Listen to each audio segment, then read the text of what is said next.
नमस्कार, मैं हूं रामनरेश यादव। आज हम चर्चित तथाकथित पुष्पेंद्र यादव एनकाउंटर के बारे में चर्चा करेंगे। आज उनके भाई रविंद्र हमारे साथ हैं। रविंद्र सीआईएसएफ में सैनिक हैं। एक सैनिक के भाई का एनकाउंटर हो जाता है और एनकाउंटर, लेकिन आज भी रविंद्र ये कहते हैं कि हमारे भाई की हत्या हुई है। वैसे देखा जाए तो ये झांसी में लगभग लोगों ने माना था कि पुष्पेंद्र का एनकाउंटर नहीं बल्कि हत्या हुई है और इस पे काफ़ी संघर्ष हुआ था। ये देश का सबसे बड़ा मुद्दा बना था उस समय। और आज क्या अपडेट है और इसमें जो जांच है वो कितने आगे तक बढ़ी है, तो रविंद्र हमारे साथ मौजूद हैं। रविंद्र एक परत दर परत आपको कहानी बताएंगे, जांच की कहानी कहाँ तक बढ़ी है और इस एनकाउंटर में अभी तक क्या क्या अपडेट है। मजिस्ट्रेट जांच के आदेश दिए थे, एसआईटी टीम गठित की गई थी, लेकिन अभी तक ये पूरे देश को दिख रहा है, पूरे प्रदेश को दिख रहा है कि एक जो सरकार है बहुत ही बेरहम सरकार है। इसको किसी की चिंता नहीं है, कौन मर रहा है, कौन जी रहा है, किसको क्या करना है।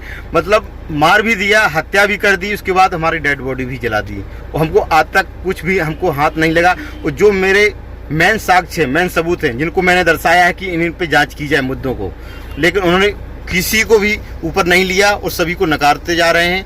अभी तक 8 महीने करीब होने जा रहा है टाइम, अभी तक मेरे एसआईटी टीम का पूरा ब्यौरा नहीं मिला, कहाँ तक जांच पहुंची। क्या चक्कर भी लगाते हैं, अफसर के पास जाते भी हैं हम कि सर हमने बयान दिए हैं, उसमें हमारे परिवार ने तो उसका जांच का अभी तक क्या अपडेट है, तो बताने से इनकार कर देते हैं। और हमारी मजिस्ट्रेट जांच की, उसमें भी हमने सब कुछ दिया है, लेकिन अभी तक कुछ नहीं मिला हमको। और सबके सामने वो हमने प्रदर्शित भी किया था कि पोस्टमार्टम रिपोर्ट है, जिसमें पॉइंट ब्लैंक रेंज की शूट किया गया और ब्लैकनिंग टॉयटनिंग सब कुछ आया उसमें, लेकिन सरकार मानने को तैयार नहीं। शासन और प्रशासन पूरा एकदम, मैं तो जानता हूँ ये एकजुट होके काम कर रहे हैं, इस केस को दबाना चाहते हैं। और अभी भी हमारे पास बिना नंबर की गाड़ियां जाती हैं, उसमें पुलिस वाले जो वर्दी लगा के जाते हैं, नंबर अपनी नेम प्लेट भी नहीं लगाते हैं, और हमको जाके धमकाते हैं, बोले जो रेट आपने हाई कोर्ट में दी गई है उसको आप वापस ले लो, नहीं तो तुम्हारा भी एनकाउंटर कर दिया जाएगा और एनकाउंटर करके आत्महत्या बता दी जाएगी, क्योंकि तुम पहले ही अपने भाई की हत्या से परेशान हो, तो हम तुमको तुम्हारा आत्महत्या बता देंगे, वो तुम्हारा एनकाउंटर कर देंगे। हम जा रहे हैं सब जगह, लेकिन कोई मेरी सुन नहीं रहा अभी तक, जबकि पूरा सब देश जानता है कि हत्या हुई थी। हत्या नहीं होती तो हमारे भाई की डेड बॉडी को जलाते नहीं, जबकि हमने डेड बॉडी को देख भी नहीं पाया, इन्होंने दिखाया भी नहीं।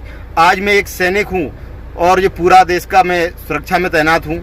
मैं भेदभाव करके किसी सुरक्षा नहीं करता हूँ, निष्पक्ष एकदम सबकी, जो भी आए व्यक्ति उसकी मेरा धर्म है उसकी सुरक्षा करना। लेकिन यहाँ की जो वर्दी है, पुलिस की वर्दी पहनकर इतने अत्याचारी भ्रष्ट अधिकारी, कुछ ही लोग हैं, ऐसे नहीं है सभी लोग हैं, कुछ लोग बहुत अच्छे अधिकारी होते हैं जो निष्पक्ष जांच, हर कुछ न्याय, लेकिन इनकी जो ऊपर जिम्मेदारी दी गई है न्याय की, ये लोग नहीं करते हैं और पुलिस की वर्दी पहन के गुंडागिर्दी करने के लिए तैयार हैं। और उस एसएचओ को, एक एसएचओ को बचाने के लिए, अब सोचिए मुख्यमंत्री जी वो भी इन्वॉल्व हो जाते हैं उसको बचाने के लिए, बोले 2 मुठभेड़ दिखाई गई हैं। तो मैं जानना चाहता हूं मुख्यमंत्री जी से कि आपके पास ऐसे अभी तक ठोस सबूत जो आपके पास ऐसे क्या हैं, परिवार को भी आप बताएं। एक बार भी अगर इतनी ही वो होती है, हमारी संवेदना होती है मुख्यमंत्री जी की, तो एक बार परिवार से मिल ही लेते। चलो मैं मान लिया भाई ने कुछ किया हुआ, झगड़ा हुआ, उनको लड़ाई हुआ, क्या हुआ, कुछ भी हो सकता है, तो भाई हमको बता नहीं रहे, हत्या कर दी, फेंक दिया, क्या किया इन लोगों ने। परिवार से कम से मिल सकते थे, परिवार भी माफिया था क्या?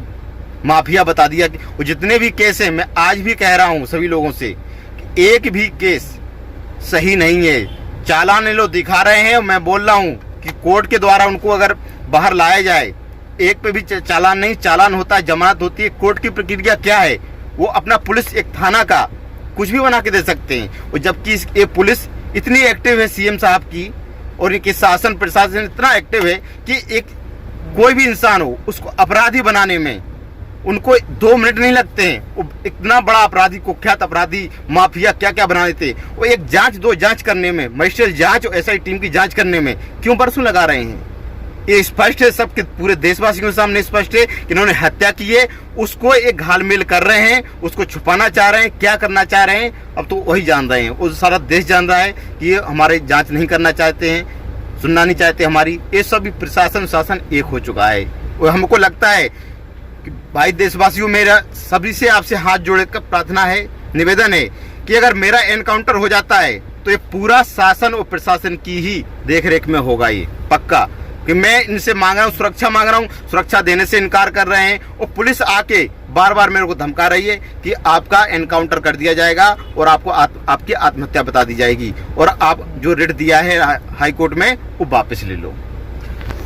रविंद्र सैनिक हैं, तो रविंद्र ड्यूटी करते हैं दिल्ली में और उनके भाई की जब उनके भाई का एनकाउंटर हुआ था तो 5 अक्टूबर को उनकी उम्र लगभग 26 साल हो चुकी थी।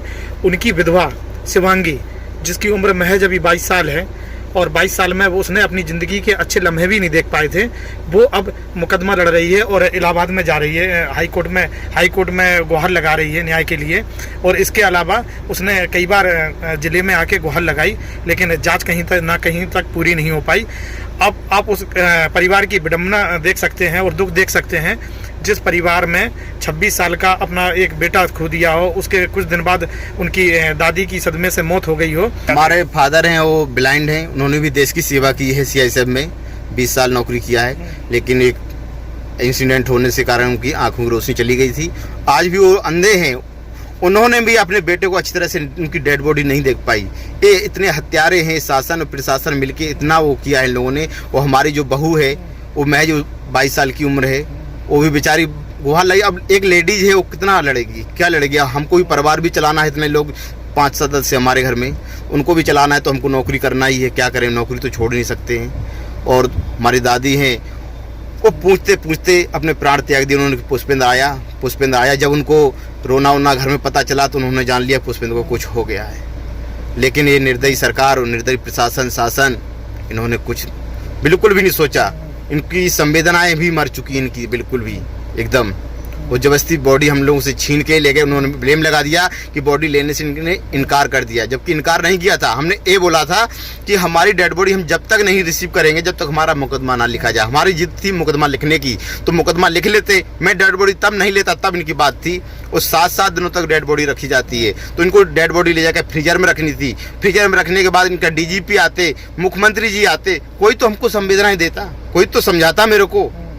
किसी ने नहीं समझा। इन्होंने वही समझा क्योंकि ये देते, ज़्यादा देर होती तो इनका मामला खुलता तो ये सब जेल जाते। तो जेल जाने के बजाय उनको गुंडा बना के रखे हैं, पाल के रखे हैं। वो बस हमारे पे सितम ढाए जा रहे हैं। वो हमारी बार बार बोल रहे हैं एनकाउंटर। अब देखो हमारा परिवार, अगर मेरा एनकाउंटर हो जाता तो मेरा परिवार देख लो अब कैसे चलेगा, ये तो देश जानता है। देखिए, सबसे दुख की घड़ी वह थी जब पुष्पेंद्र की विधवा घर में रो रही थी, चीख रही थी और उसके बाद प्रशासन और पुलिस डेड बॉडी को ले गया और एक उसमें शमशान घाट में, जो कि इनके गांव से लगभग 40 या 45 किलोमीटर दूर शमशान घाट था, वहां पे जाके अंतिम संस्कार किया गया। और अंतिम संस्कार के दौरान परिवार का एक भी सदस्य मौजूद नहीं था। लेकिन उस समय पूरा देश एक हो गया था और पूरे देश में एक ही चर्चा थी कि पुष्पेंद्र का इनकाउंटर नहीं, हत्या हुई है। मान लो हम ये भी मानते हैं कि इनकाउंटर था, परंतु जैसा कि रविंद्र की आज भी एक शिकायत बनी हुई है।